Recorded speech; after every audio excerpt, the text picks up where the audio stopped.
तो दोस्तों आज के इस सेशन में हम क्लास 10 बहुत ही इंपॉर्टेंट लेक्चर करेंगे जो कि क्लास 10th में पूछे जाने वाले बहुत ही इंपॉर्टेंट रिएक्शन हैं जो कि पिछले ईयर्स में पूछे गए हैं और शायद इस ईयर्स में भी पूछे जाएं और 5 नंबर ये आपको इस ईयर्स में देके जाएंगे। तो इस लेक्चर में हम 10 रिएक्शन करेंगे और इसके अगले वाले लेक्चर में हम 10 रिएक्शन करेंगे, यानी टोटल 20 रिएक्शन होगा। टोटल 20 रिएक्शन होगा और आपको ये 5 नंबर देके जाएगा। तो चलो स्टार्ट करते हैं रिएक्शन करना।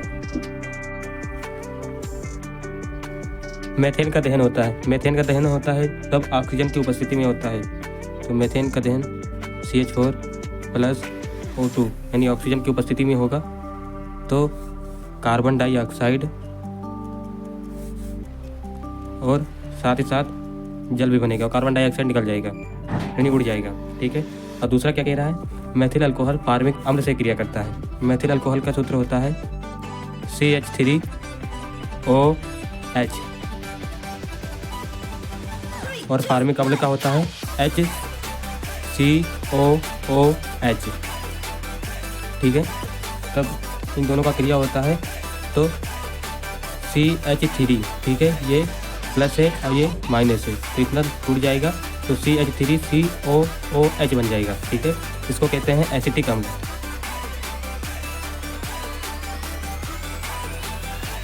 एसिटिक अम्ल और साथ ही साथ इसके जल भी बन जाएगा। ये हाइड्रोक्साइड और ये हाइड्रोजन मिलकर जल बना लेगा। ठीक है।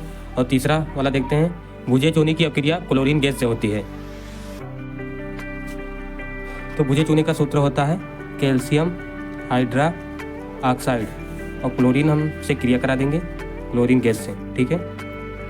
तो कैल्शियम ऑक्सी क्लोराइड बनता है। इसको हम विरंजक चूड़ भी कहते हैं और साथ ही साथ इसके जल भी बनता है। इसको हम विरंजक चूड़ भी कहते हैं।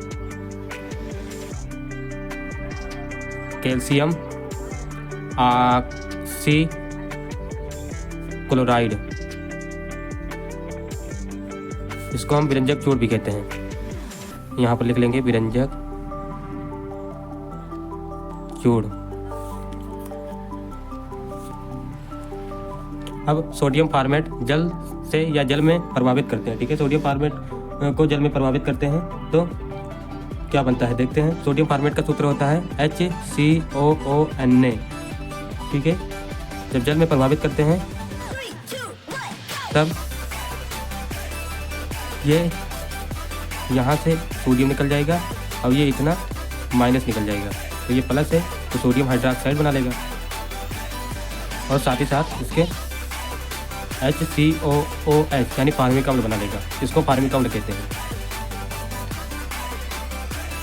फार्मिक अम्ल जो चींटी के डंक में पाया जाता है।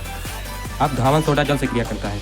धावन सोडा का सूत्र होता है सोडियम बाई कार्बोनेट, जल से क्रिया करता है ये। तो सोडियम हाइड्रोक्साइड बनेगा और उसके साथ जल बनेगा और कार्बन डाइऑक्साइड निकल जाएगा, कार्बन डाइऑक्साइड गैस निकल जाएगा। 5 नंबर हो गया। अब 6 नंबर देखते हैं। 6 नंबर में कह रहा है कैल्शियम ऑक्साइड जल से अपक्रिया करता है। कैल्शियम ऑक्साइड का सूत्र होता है CaO और जब जल से क्रिया करता है तो ये कैल्शियम हाइड्रोक्साइड बनता है। कैल्शियम हाइड्रोक्साइड, इसको कैल्शियम हाइड्रोक्साइड कहते हैं। कैल्शियम हाइड्रोक्साइड कहते हैं। अब बेरियम क्लोराइड पोटेशियम धातु से अपक्रिया करता है।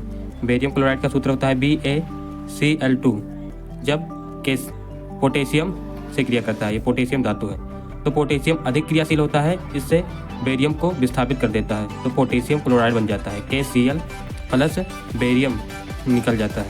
ठीक है। अब इसको हम संतुलित कर देंगे।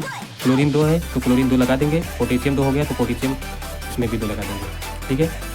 अब एथिल अल्कोहल हाइड्रोक्लोरिक अम्ल से क्रिया करता है। 8 नंबर में कह रहा है एथिल अल्कोहल हाइड्रोक्लोरिक अम्ल से क्रिया करता है। तो एथिल अल्कोहल का सूत्र होता है C2H5OH जब हाइड्रोक्लोरिक अम्ल यानी HCl से क्रिया करता है। ठीक है। तो C2H5Cl यानी ये हाइड्रोक्साइड ये माइनस से निकल जाएगा और क्लोरीन ये माइनस है और ये हाइड्रोजन प्लस है, ठीक है। तो C2H5 ये प्लस और क्लोरीन माइनस मिलकर एथिल क्लोराइड बनाएगा, ठीक है। और उसके साथ ही साथ यहाँ पे जल भी बनेगा, इसको कहते हैं एथिल क्लोराइड, एथिल क्लोराइड, ठीक है। 9 नंबर देखेंगे, इसमें क्या कह रहा है, कॉपर सल्फेट जल से क्रिया करता है, ठीक है। कॉपर सल्फेट का सूत्र होता है CuSO4। जब ये जल से क्रिया करता है तब कॉपर ऑक्साइड बनता है, copper oxide plus hydrogen sulphate बनता है H2SO4, इसको हाइड्रोजन सल्फेट कहते हैं।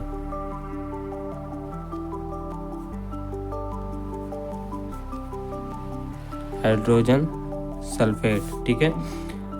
आखिरी और 10 नंबर क्या कह रहा है, मैग्नीशियम कार्बोनेट ये कट गया था, मैग्नीशियम कार्बोनेट सल्फ्यूरिक अम्ल से क्रिया करता है, ठीक है। तो मैग्नीशियम कार्बोनेट का सूत्र होता है MgCO3 और सल्फ्यूरिक अम्ल H2SO4, ठीक है। तो मैग्नीशियम सल्फेट बनता है MgSO4 प्लस जल बनता है H2O और कार्बन डाइऑक्साइड बनता है, जो कि कार्बन डाइऑक्साइड निकल जाता है, ठीक है।